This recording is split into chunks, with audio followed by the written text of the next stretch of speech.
Well, hello. Hello, everyone, and welcome to today's webinar, Master End User Adoption in a Global Rollout. Thanks to everyone who joined early. We'll begin in a couple of minutes while more participants join. Thank you.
Well, we'll go ahead and get started. Welcome, everyone, to Master End User Adoption in a Global Rollout. To interact with us today, we have muted all of our audience's microphones to avoid the background noise, but please send us all of your comments and questions or any technical difficulties through the Q&A icon in the WebEx interface that you see here in the screenshot. And at the end of the webcast, we will be taking on all the questions we have received throughout the webcast and have our experts respond to them. If we don't have enough time to answer all of them, you will be able to find the whole Q&A transcript in our ITC blog following the live broadcast. All right, now a quick word about ITC. For those who might not know us yet, we're a global enterprise consulting firm that specializes in a variety of technology services that service our customers' needs from end to end, from enterprise application consulting, ERP implementations, upgrades to enterprise integration, training, testing, cloud, and managed services. And as you can see here, with headquarters in the U.S., Reno, Nevada, more precisely, and we have a very strong presence in the Asia-Pacific and Latin American regions. All right, so let's begin with some introductions. My name is Xuan Liao, and I'm the marketing manager for IT Convergence. And the two experts here are Emma and Philip, our senior education consultants in IT Convergence. Emma Abrahamson has extensive experience as a change agent and project manager for education, testing, and change management initiatives. She has several certifications in Oracle EBS and UBK, and she has led global-scale Oracle transformation projects in few of the world's most diverse locations, such as Silicon Valley, California, and Sydney, Australia, and London, UK, to name a few. And Philip Bradstrom is deeply experienced in leading training projects in global implementations, ensuring end-user adoption across different regions by creating training programs based on instructional design principles, change management strategies, and technology applications such as Oracle UPK in multiple languages and simulation modes. He's certified as Oracle UPK implementation and technical specialist and is an experienced in Oracle eBusiness Suite R12. All right, so now you will see some poll questions popping out through our broadcast. The first one will be to ask you whether you would like to request a call with our training experts to review your current training requirements and create the best strategy and tool choices in order to ensure your end user adoption, or request a demo for UPK, or you perform two of the most advanced and cost-effective training tools we manage in the market. And for today's agenda, we will go over the story of two past training projects that Emma and Philip led to successfully ensure the end-user adoption in a global environment. The key points to develop a global training strategy and some of the most common challenges of a logistical and cultural aspects when you're deploying a global project, and what would be the strategies to mitigate them. And finally, how to choose the right tools that will cater to your specific needs and guarantee the most effective results. All of these are best practices created based on our own experience and lessons learned in the past. So before I hand it over to Philip, I would like to point out some of the key aspects in which makes us a leader in the IT training industry. We understand the importance of training, and we know that by maximizing your end-user adoption, you're maximizing the ROI of your IT budget as well as guaranteeing the success of your projects. We are the world's only UPK specialist certified by Oracle and one of the closest partners to Ansali, being champions in the UPerform product. We have done over 100 training projects in the past with 100% customer satisfaction, and we are a leader in the community by deploying content and resources continuously, and we have a team of over 40 multilingual consultants that specializes in training and are located all over the world. Now, with that said, I will turn it over to Philip for him to give us a little background of the case studies that we'll be looking through today. Philip? Yeah, hello. Thank you, everyone. It's a pleasure to have you here on this call today. Besides me, I also have Emma Abramson. So hopefully we can take you through today some real examples and kind of highlight some of the important things to think about when you have a global rollout. So hopefully this can help you when you plan your own strategy and training for a global rollout. So basically, as already Suran talked about, we're going to covering the strategy and also some of these challenges. Basically, we will go through two different project types that we see that you can use for a global rollout. So basically, we will talk about single go-live dates where basically you hit the switch at a certain date and then you go live on all modules all over the world, right, for all the countries. So basically, this will be one day go live. We follow the train-the-trainer approach. With no customizations really, no translations, and no country-specific training material that we use for this project. So we'll talk a little bit about that. And then we are going to talk about a second type of project which had multiple go-live dates. During this project, we had a global system and process design that went live first, and then following, we have worked on regional waves with additional go-lives. So each go-live had been as a separate project, and the implementations have been done by region rather than a full-blown global implementation as with the project that had a single go-live date.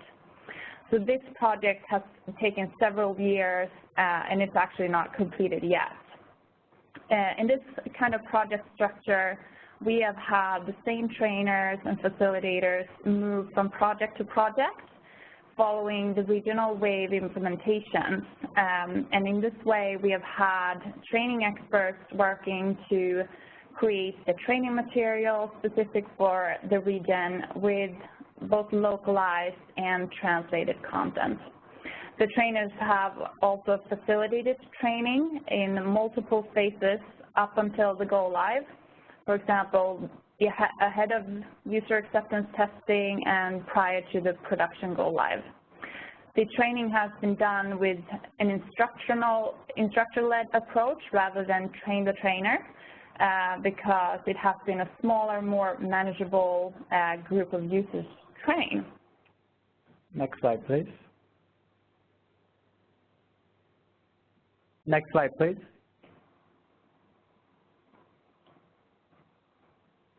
Next slide, please. Can you hear us? Hello? Suran? Next slide, please.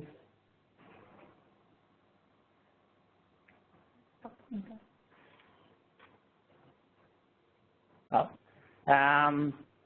So basically, the first project that we refer to, Project 1, where we had a single go-live date. So just to give a little bit of background what we did and sort of highlight just an overview of this, right? So basically, this was an IT security company and hosting services. So it's a very big, one of the biggest IT security companies out there. Has about 21,000 employees, 10,000 contractors. It's a very big company that's located in Silicon Valley, where they have their headquarters. So basically what we did was we used user productivity kit to develop training material and also help them with various training activities. We helped them rolling on Oracle E-Business Suite R12 and also some other modules included in there. So we helped them rolling out across the world, including they had offices in 4 different continents. So they were located in a lot of countries around the world. It was some key challenges here was basically it was as we already talked about, it was a single go-live date. It was pretty intense. It was a short project, a little bit less than 1 year, where we needed to work with a lot of different consultants, SMEs, and it was pretty intense to get all this training documentation ready in time and also have a global model that applied to all the countries around the world.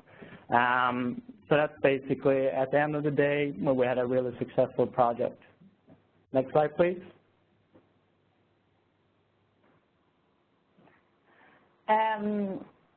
Our second case study here, it discusses a project where we had actually multiple go-live dates. During this project, we helped a multinational insurance brokerage firm implement the Oracle R12 globally and to ensure end-user adoption in six different continents. Our approach during this project was to develop both localized and global training materials for the regional rollouts, including Asia, Europe, Pacific, and Latin America. We have worked very closely with the company's regional process owners to identify the regional requirements and also complete training needs analysis to ensure that the training covered not only the standardized global process solutions, but also the various localizations. In addition, our consultants in Latin America and Asia delivered a full translation of the training material and the change management communications. This was all translated into Spanish, Portuguese, Korean, and Japanese. Some of the key challenges that we were facing during this project was to manage the end-user adoption in multiple languages, across multiple locations, and with cultural differences. Another key thing that we made that was making it really complex was to manage the transformation from countries with no system solution at all in the current state to an Oracle R12 EBS solution in the future state. Throughout this project, we have enrolled and provided LMS training for over 35,000 users and provided instructor-led training for over 5,000 users at the same time across multiple countries with limited trainers. Also with in-application support, we have enabled the end users to quickly reference and identify business process steps without losing productivity. So during these 2 different global projects, we have identified some main best practices to ensure a successful end-user adoption, which we are going to discuss throughout this webinar. And first out, we will talk about what the impact the training material structure will have on a successful implementation. We can next slide, please.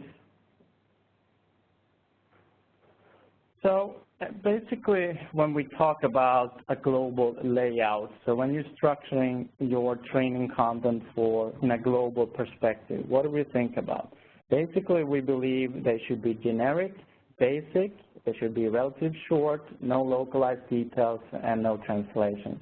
But it should be, in theory, something that you can use across the world for all countries, and you should cover more the how-to and the processes that are specific to the company itself.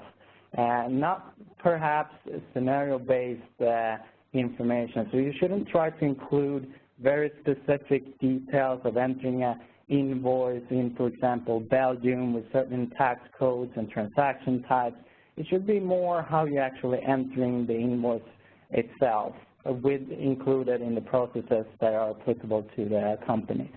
So that's what we mean about generic and basic and simplified. It shouldn't be all these details. And what I mean with basic, it's more like a summary, and should try to stay away from providing all these additional details that might perhaps not necessary. It's very difficult to do because you still need to give the end users enough details to complete the steps in order to do their task, right? But as soon as you start adding in a lot of details, what will happen down the road is basically you will, if you put in too much details, then if something changes, because we know it changes all the time if you're on a project, even after go live, things are changing, right? Responsibilities are changing, reports are being decommissioned, reports are being added, names are changing, forms are changing. I mean, there's so many things that are always constantly moving. So just keep that in mind. If you put all these details into your training, then if one thing changes, you probably need to maintain all this training instead of just maintaining small details within the topic. So I will talk a little bit about maintenance, and you will probably hear throughout the presentation that we think maintenance is always something that people forget about, and really knowing about all these maintenance activities that come up down the road, you don't want to have this beast that you need to keep alive at the end of the day. So just keep that in mind. And also short topics, I mean, that does apply to all sorts of training. That you don't want to have really long topics. I've seen so many projects where they bake in topics into multiple single topics, and it just becomes too long for an end user to go through. I mean, it shouldn't take 40 minutes to go through a topic. It should be very short and concise, and it has some benefits with that. Basically, you can then use your training as something else than just training itself. People can then use it. It will be much easier for the end user to find what they're looking for if you break it down a little bit. So keep that in mind as well. So when we talk about a local layout, we refer to content specific for a region or even a country. This could be to cover specific requirements or scenarios such as statutory reporting, taxes, journal transaction types, customers, or suppliers. So to cover these specific requirements, we create additional topics explaining their localization. The additional content should not include the entire end-to-end business process that is covering the global content with just a minor tweaks with changes covering the specific local steps, functions, or requirements. Now, we see the local content as an add-on, like short topics, references, that only details what is different in addition to the global material. So a good example of this could be how to run an EBS report. How to actually submit a request to run an Oracle report is a standard process, which would be, we would consider global design, and it should be part of the global content. The specifics could perhaps be the Oracle responsibility used, the report name, the parameters, and how to make use of the report. This is the type of detail that you would be covering in a so-called add-on. This add-on can come in different forms, just a Word document or an Excel file listing the requirements, or PowerPoint slides describing the specific process steps or system functions. This can then be linked to a topic, for example, in UPK as an attachment that is stored on a common website like SharePoint. Moving on.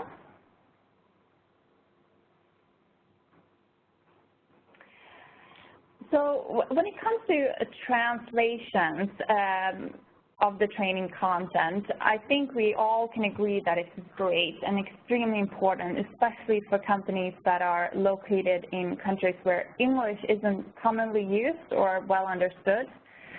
This is because it doesn't matter how good your English global content is if the user doesn't understand. So we can definitely say that it's adds value to translate the training material. From a change management perspective, we can argue this even further because we can create a great system with all kinds of features and functions that are meeting all the company's requirements, but if the end user doesn't know how to use the system, the value of implementing the system is lost, and you won't be able to get the return on investment as you were expected. So when it comes to ensuring end-user adoption, we need to make sure that the change message is well communicated and well understood by every single individual of the organization. That is how change happens and how it's being accepted. We have seen both good and bad examples of when translations have been used and when it has not. For example, during our implementation in Latin America, the entire UPK content was translated into both Portuguese and Spanish in order to meet the end user's needs and to be able to efficiently communicate the changes, which in turn was highly appreciated by the local business. Whereas in Germany, the project decision was to not translate the content, and we ended up with a lot more noise from the end users and not as good participation during the training. If you are deliberating if you are going to translate or not, there are actually a few things that could be good to think about. First of all, since you will have to make an exact copy of your global material and translate it into a different language, you are going to get twice as much content. This would mean twice as much to maintain, as Philip mentioned, if there are any updates or changes to the global material. This in turn will then lead to additional costs of resources, making those updates, and it also adds a risk in terms of not being able to stay up to date with the changes. So we can definitely say that there are some high risk and some high costs with using translations, but we think that it's definitely a reward that's well worth considering. Moving on. So if we're considering a little bit about how you're going to deploy your training material. So this is basically when you get, you put your hard sweat and tears into your training for the last 8 months or whatever it might be, and you need to deliver the content to the end user. So I just wanted to highlight some of the things that you might want to consider when you deploy it through a LMS or however you distribute your content to the end users. So we talked about the global layout, right, where you have all this content kind of standard, still customized to the project itself, but still generic so you can use it for all countries. I mean, there is ways that you can actually make it customized in the back end. I mean, that's role-based training, really. That's a way of customizing your deployment. This is a thing that many companies forget about because it's very hard to do. It requires a lot of planning to get a really proper role-based training. Most of the times when you write your business process documents, you write it in a process perspective, right? So then when you develop your training based on the business processes, then you kind of structure your training based on that as well. Just to give you a very simple example of journal processing, right? So we have 2 distinct roles involved in a journal entry processing, entering manual DL entries, right? So we have someone who needs to prepare it, so the journal entry preparer, and then we also have the journal entry approver who needs to approve every single journal entry. So we can see that we have 2 roles within a classic training course. So you create all your topics for the preparer, how to create a journal, how to add attachments, and then you have the approver that needs to review it, reject it, post the journal, review various reports to see unposted transactions at the end of the month. So we can see this training is structured in 2 distinct roles. So if you have the time and if you have the opportunity to then structure your training based on these roles, that will be very appreciated to the end user. And instead of spending 1 hour with all these users, maybe you can split it down to 2 30-minute sessions, right?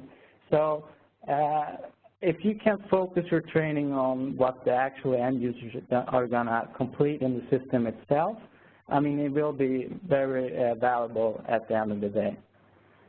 Moving on to naming conventions. So this is something I think everyone understands. It's important to come up with naming conventions before a project and all that, to stay consistent and also make it understandable to the end users. What sometimes is forgotten is you come up with your naming convention, it works fine in the beginning, but what happens down the road is something changing, all right? So I think when you come up with your naming convention, think about the what-if scenarios. So what if you're going to add localization down the road? What if you're going to add another project? Does it make sense and will your naming convention support this? So because you don't want to develop all your content and all your training and then in 9 months you realize, oh, we need to change all the naming convention. There's a lot of rework involved in that, even in your LMS or in your training system or whatever it might be. And then context-sensitive training. So this is something that I believe is a very valuable add-on to your end users. So there's many training systems that allow you to offering context-sensitive training. It's basically just a way to, instead of just having the training for training, it also being provided as a support tool or a reference tool.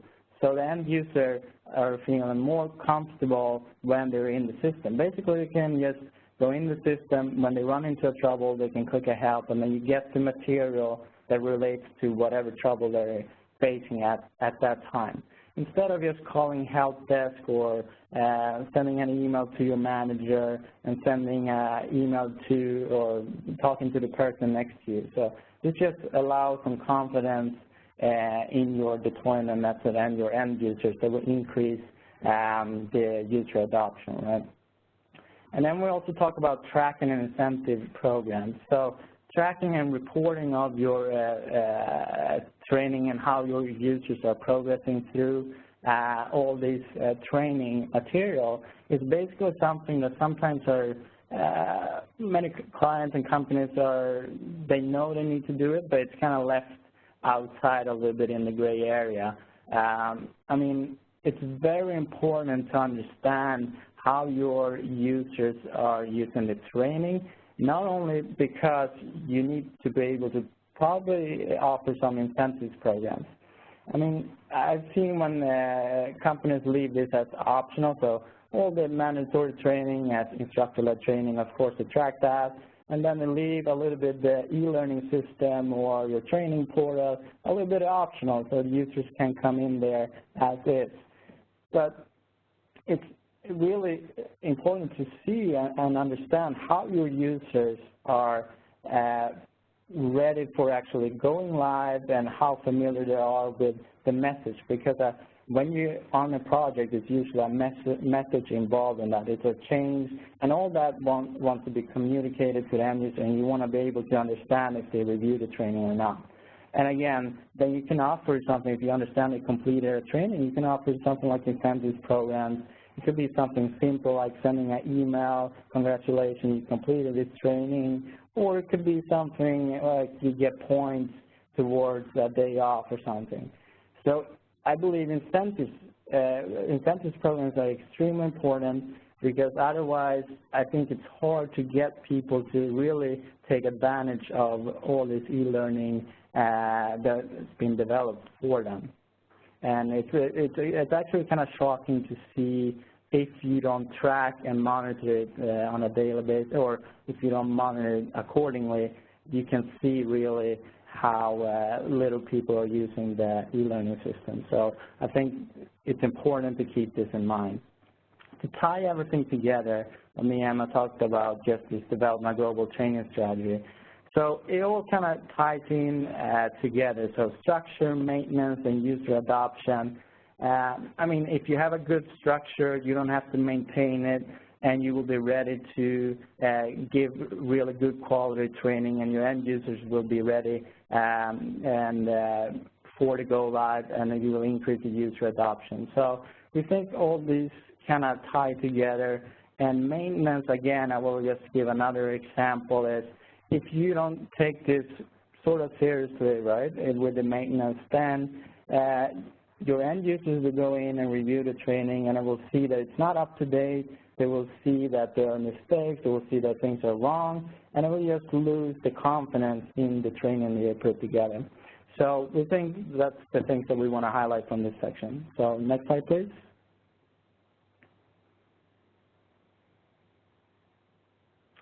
Yes. So talking about the training planning and some logistical challenges. So we talked a little bit about the trainer-trainer model, but what are the different delivery methods that you can provide to your end user? This is more trainer-trainer, or instructor-led training, or web-based training. So what we generally mean with trainer-trainer, which is the most common way for a global rollout because it's very cost-effective. You have all your SMEs that you train, and then they can spread the message and the training down to all these end users, because most of the time you have a small training staff, and then you need to be able to, at the same time, provide to all these end users. So that's a very effective way of structuring your end user training for a global rollout. Then you also have instructor-led training. Basically, you're in a classroom session. It can also be you have a WebEx session or something like that for your offshore team or whatever it might be. And then we have the classic web-based training when the end user needs to log into the e-learning system and progress through the training. But what we want to highlight here, and most times it's kind of forgotten in the train-the-trainer model. It's a very effective way, as I already mentioned, but we have seen this many times that the SMEs that are being selected for the trainer-trainer model, they're just being selected maybe a couple of weeks before you go live, and you offer 1 week of intensive training, and you expect them to be experts. That's not really how it works. So we think that the SMEs that are being selected for this, they need to be involved in the beginning of the project. They need to be involved in fit gap analysis, process documentation. They need to be involved in reviewing training material. They need to be involved in maybe weekly meetings. So they're really updated, and they feel part of the project in the beginning. So it's not the first time to see the training that we're going to go live with in a couple of weeks. And then there are truly experts or subject matter experts, as we see it. So just keep that in mind if that's a model that you want to follow for your project. So how do you actually decide on the best training model for your project, and how do you define the training plan? For this, we can discuss a few questions. So first of all, ask yourself, who are the audience? Are you training the managers of each department? Are they going to be users that are currently working in an Oracle environment, or users who are entirely new to the system? Is the audience offshore, onshore? Is it outsourced or in-house? Do you have business users that might access the system rarely, say on a monthly basis, to submit their travel expenses? Or do you have finance users, such as an accountant, who are working in the systems on a daily basis? These are all questions that you have to ask. Once you've done that, you can move on and ask, where is the audience located? Are the audience located across the world or within the same country or even the same office? If travel is required, what would the cost be for traveling to facilitate the training on site? How much money do you have in the budget to cover this? And if you have limited resources, can you be efficient enough by providing training online through, for example, a WebEx? When you have this sorted, you can start defining your training model and plan how you're going to execute the training. So giving users an instructor-led face-to-face training in a small group session that is short and interactive, where each individual can get personal help, is probably the most efficient way to train. However, this requires time and resources, and therefore it leads to a high cost. So on the other hand, you might choose to deliver instructor-led training online, for example, through the WebEx. This can cover a large audience in multiple locations.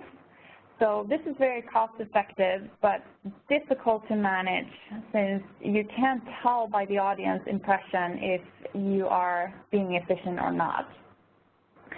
But we do believe that you can make the online training successful with a few tricks.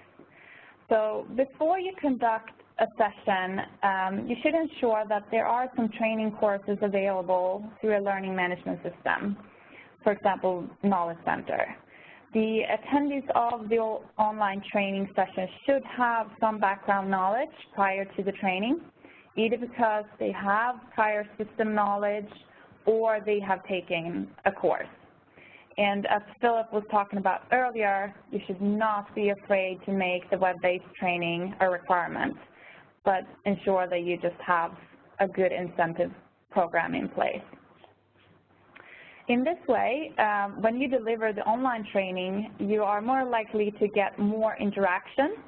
You can, for example, present a topic and ask some questions as you go to gather feedback and test the audience on their understanding.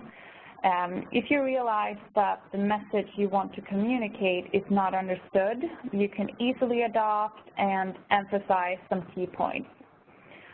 Following the WebEx, we think that you should always provide with a follow-up session covering just questions and answers and where you can open up for more discussion. But you could also consider combining different training solutions for different audience in a so-called blended approach. So say, for example, that you have a group of users offshore that are currently handling most of the company's operation on an Oracle R11 environment, and you are going to upgrade it to R12. This kind of change initiative wouldn't be as significant as if you would have completely new users to Oracle. So for this kind of audience, you could provide with a WebEx session covering the differences, and you would be most likely sufficient. Whereas if you would implement, for example, say a new purchase order system like iProcurement that requires all employees of the organization to use the system, you have business users that have never seen Oracle before, and moving forward, they would have to submit a request for each purchase that they need to do on behalf of the business. For them, this would be a revolutionary change initiative, and it would be crucial to provide them with a trainer that could basically handhold them through the transition. We also think that it's really important to offer training in all kinds of forms, wording, visual, verbal, and hands-on. In that way, you can meet all your audience needs because we all learn differently, right? We have actually seen really good examples of when we have trained a group of testers prior to end-user acceptance testing. We then had a selection of testers that were identified as SMEs for their area. They had been provided web-based training, followed by a short instructor-led training session. then hands-on practice right after as part of their user acceptance testing. So to combine theoretical and practical training has been proven very efficient for our projects. Lastly, that I want to mention on this is that we think that you should not use your implementation training as a way of training your new hires. This should be a separate project and a separate program. When identifying the audience for training and selecting participants for UAT, you really want to make sure that the individual has a good understanding of the company and its operations. In that way, you can ensure that they understand what's required from a testing perspective, and they can retain and pass on the new knowledge better. So in conclusion, we think that there's never going to be one-step model, but you will need to carefully consider the audience by asking yourself the questions of who are they and where they are located, and then adapt thereafter and define your training model that suits your project. Next slide, please. So we just want to talk about some of the logistical challenges also in a language barrier perspective. So, I mean, I think most of us are probably, or at least I am, you always assume that the other person would know English. I mean, in a global economy, in a global company, it's very easy to assume that people should know English, right? But as you go to the various countries in a global layout, even though they say they know English or they say they understand it, at the end of the day, there's so many miscommunications and some things they don't pick up and some things they don't understand. So language barriers are very difficult to manage. I mean, if you're following a training approach, or if you're following an instructor-led training approach, perhaps what you can do is just take your, plan a little bit ahead, try to see if it would be possible to find someone that are willing to train the users locally, that actually a subject matter expert or staff locally, so he can, even though if he has the training or she has the training in English, they still have the option to then help them to explain in their local language or whatever it might be. So we think it's important to keep in mind and don't fall into the mistake of assuming that everyone knows English. So if you're not able to have a trainer speaking the local language, then what do you do? No matter what, we really believe it's crucial to put yourself in their shoes and understanding their situation. For example, it's really important to adjust the pace when you speak. And don't use too complicated terminology, and don't use sarcasm. All this can, if not understood, make the audience feel really uncomfortable. So also, if you only have an English-speaking trainer, it's important to at least have some supporting documentation in the local language, like a quick reference guide or a frequently asked question page, or provide with a Q&A session with the local SME afterwards. It's really about coming up with the second best option here, and for that it helps to be creative because the small things do really matter. So make sure you have supporting documentation available in the local language and assign a person locally that can support. Next slide, please.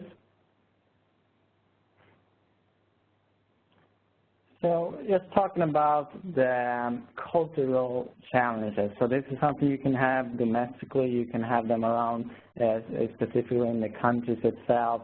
So we just want to talk a little bit about the cultural challenge that you always will experience in a global rollout.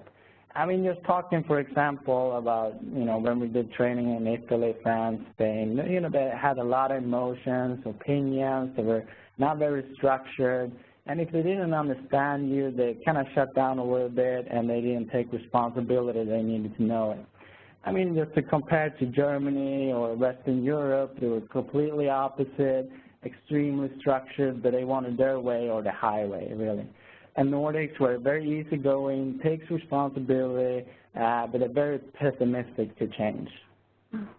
And I remember the projects we have done in North America where people are usually very positive to change and extremely interactive during all phases of the project.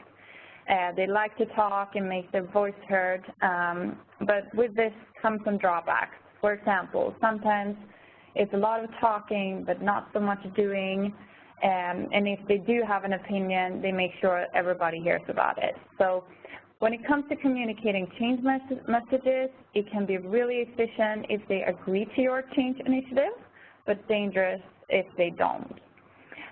Also, during an implementation in Asia Pacific, we got a fair deal of the Asian culture. We see them as machines, basically, that they work incredibly hard, and they want to be perceived as good, we think. What we found difficult, though, was the lack of communication, which probably was due to language barrier, but also because we think very differently. They tended to get caught up on minor details when we were thinking big pictures, which sometimes led to making the wrong assumptions. So in our opinion, I think the cultural differences and the challenges that we meet with this are what makes the global rollout the most exciting. However, it is really difficult, perhaps impossible, to prepare for these cultural differences. You just need to put yourself out there, get experience, and be willing to adopt. What we really do recommend, though, is to have awareness of the differences. In that way, you can adopt more easily, and hopefully you won't get into a classroom or a meeting and get overrun by loud Italians or intimidated by the Germans. Next slide, please. So here we just want to talk a little bit about, hopefully what we covered today kind of give you some insights on what you need to think about. And we believe that you should then pick your training tool or software that kind of fits your strategy. As you heard, we have this global layout, or we have this localized layout. So what is it you really need for your training, and how you're going to manage your global rollout successfully? I mean, there is really no right answer here. So it's just imagining that you do your planning accordingly, and then you pick your training tool after that plan. So what you need is basically what you're going to go for then. I mean, we can just mention if you want to go for something powerful, if you need a lot of, if you need all these functionalities, maybe you should go for something more advanced, as Oracle UPK or UPerform. If you just have an offshore team or whatever it might be, perhaps a ULearn or something more that's based on just e-learning is better for you. So you don't need all these additional functions. So just keep that in mind, and hopefully when we talk about the various tools that you're going to use for your global rollout, hopefully you can then pick something that fits your needs and analysis. Okay? Perfect. All right, so following that thought, when we're going for a full-blown global training strategy, so you want to be able to create content efficiently, as Philip said. So in our experience, multifunctional training toolsets like UPK and Ansali's UPerform can definitely add tremendous value and decrease significant time and cost in a global training initiative. So next, I want to show you guys some of the functionalities you want to have in your training tool that supports your global projects. So as I mentioned, when it comes to choosing and leveraging the right training tool for you in a global scale project, you should be looking at a tool that is robust and can cover holistically all of the requirements that comes in the project, so it can facilitate your goals both in an efficient and effective way. And you want to cover all of the localization challenges and all of the complexity of creating content and managing content that Emma and Philip mentioned throughout this webcast. So, for example, most of the e-learning tools in the market, like Adobe Captivate, Presenter, Articulate, Storyline, etc., can offer a variety of features for interactive media outputs that can facilitate the conceptual training for end users.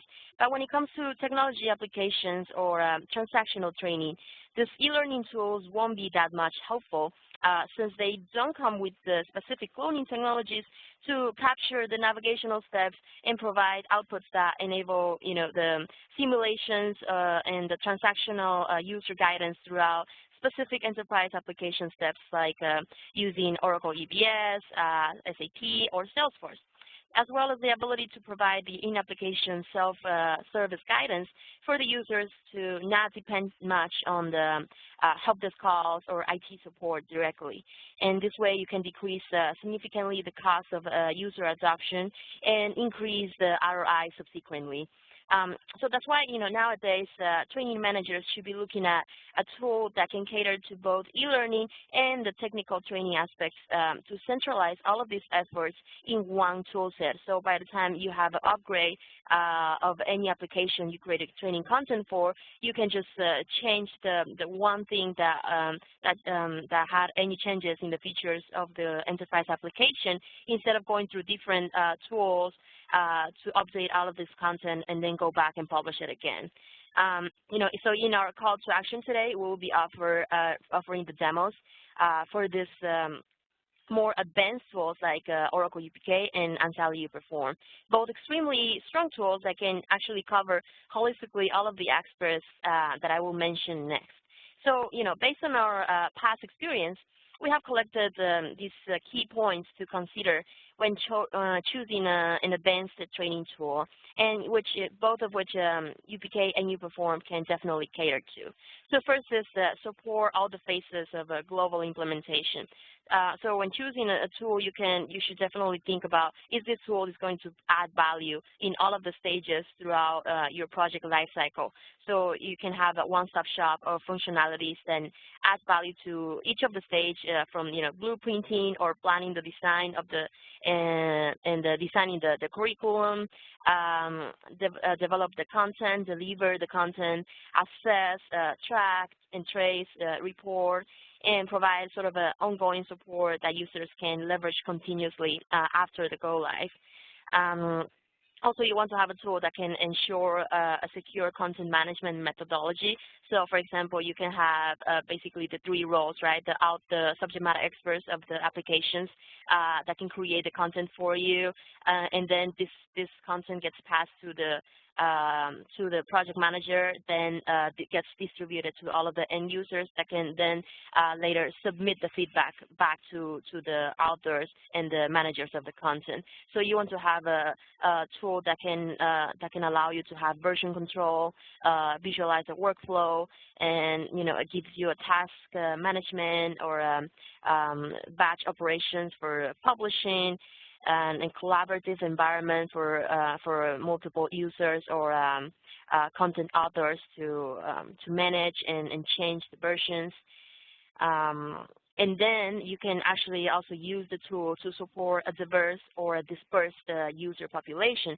So as Emma and Philip mentioned throughout the webcast, the challenges about the localization and the translation of multiple languages, you want to have a tool that allows you to create content efficiently and translate this content in several languages without you to spend a lot of effort or time or cost to do that yourself. So tools like UPK can can translate your content automatically to 22 different languages. UPerform can do it to 30 languages. So this is a valuable feature that was definitely going to save you a lot of time. And within that, you can actually choose different ways of translate the content, whether it is from partially, you can translate only the text or the navigational terms of your topics and keep the original application interface in the original language. Or you can also, change and screen grab again all of the screenshots in the local language, and that way will be a full-blown localization. So all of these things, so these tools will allow you to deliver this translated content in a very efficient way, and you can actually also do it in the user management, control the access to the content by role-based assignments. You can also offer your users in a guided learning path, and you can import all of your users through your Active Directory and give them a single sign-on. So all of this can be, they can access your content in a very effective or efficient way. Also, you can enable multiple subject matter experts to create the content without having to train them on how to actually utilize the tools such as UPK or UPerform. Both of them has features that allows the subject matter experts to do the recording or the creation of the content by themselves, and then you will have the administrator of the tool to edit it out and publish it with all of the standards and the styles that will comply the project format. So you can ensure a consistency and the standardization of your templates. Also, one of the most valuable features will be the multiple outputs that you will get from these tools throughout one only authoring session. So, for example, with UPK, you can create more than 15 different outputs through only one developing session. So you will basically, record a transactional process, let's say in Oracle OTL, and how to submit a timing or how to submit an expense.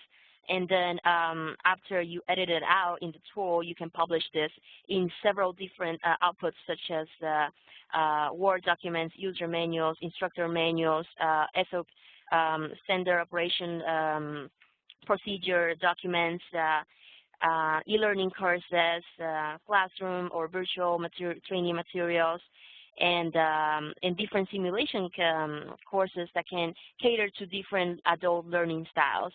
And one of the biggest business ROI features will be the context-sensitive help that, as I mentioned, you can allow your users not to depend on the help desk calls, but instead can go through each application or each transaction with the little window that sits on top of the live enterprise application and guides them through the transaction without contacting directly the IT support. So all of this will be a sort of a blended set of functionalities in this tool sets that will allow you to create e-learning content that is interactive and has a lot of media formats, and at the same time allows you to create simulations on the transactional steps of the application. So, and both of that can be, blended into one, and then you can track and report the usage. You can assess your users with the knowledge on their transactional and the conceptual ways that you want to check and whether they understood or not the content that you're trying to deliver the training on. So this way you can, ensure your user adoption throughout different types of methodologies that these tool sets can offer you.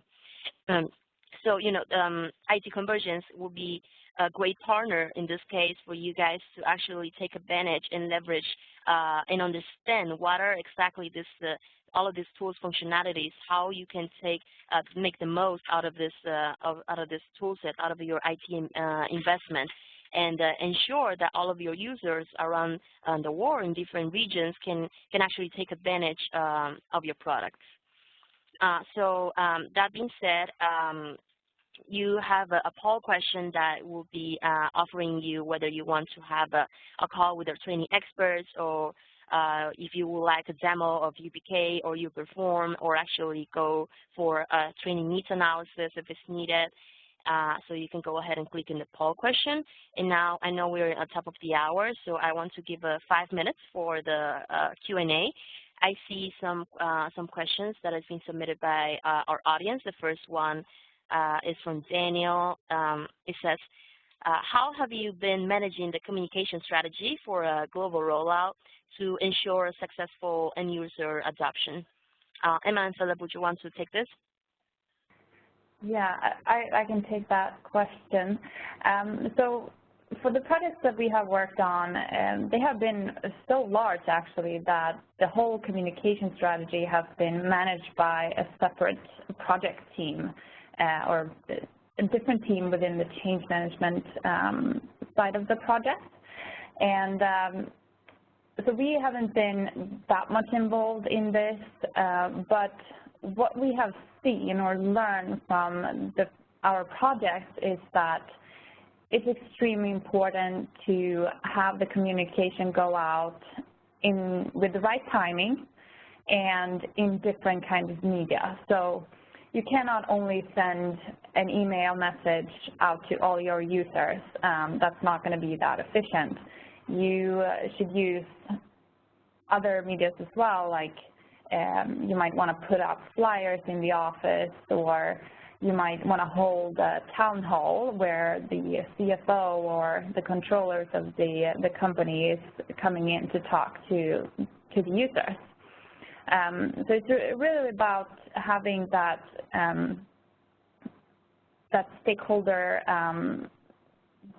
support, I would say, through your change initiative in order to provide some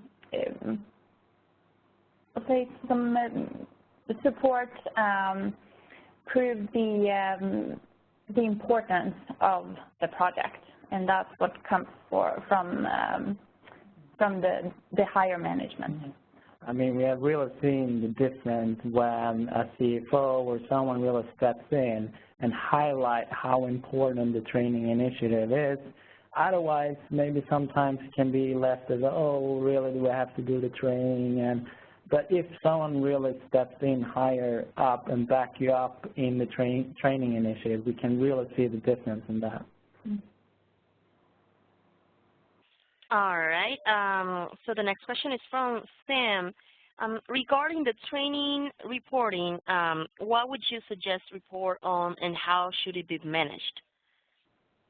I mean, basically, I can take that one.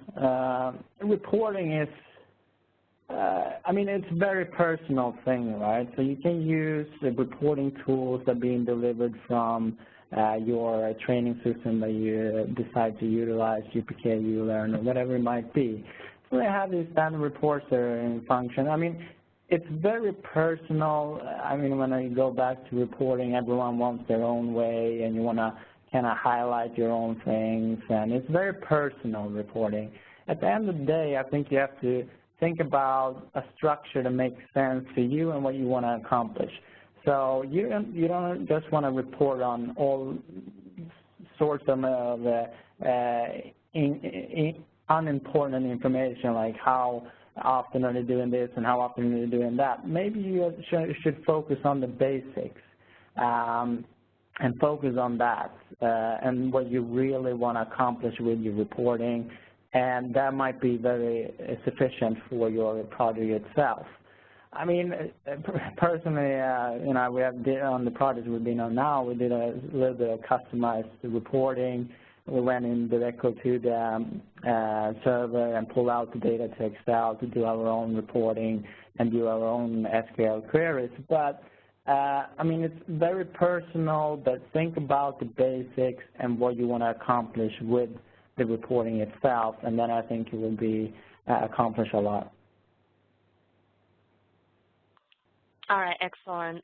So I'll take a last question, and for the rest of the questions that we didn't answer, please go to our IT Convergence blog and check back in around 48 hours. We will be posting all of the questions from this webcast.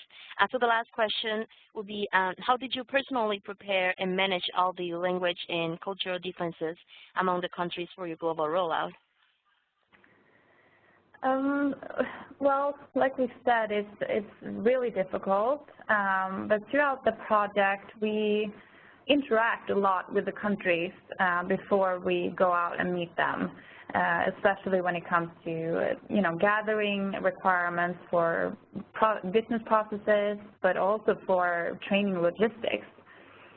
So we interact with them a lot and get a sense of how they work, how they are, and that makes things a lot easier. You kind of build that personal relationship to them, and I think that is what's really key. If you have that personal relationship, it's a lot easier to adopt. And if you go through this UAT cycle that all projects will go through, right? It's kind of like you're testing.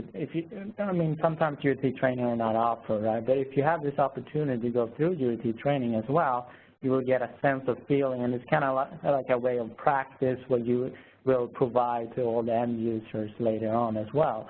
So if you have that opportunity, you will learn and how to handle with all these cultural challenges and language barriers as well. Once you provide it to the real or the large audience.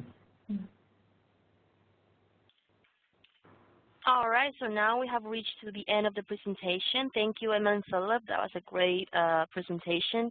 So I want to invite you guys to stay connected with us in our social media channels, and there is a poll question asking you guys if you would like to be subscribed to our upcoming events or webcasts. This week we will have the painless method to get your data migrated from EBS to HCM Cloud. So if you guys are upgrading or migrating to the cloud, be sure to tune in.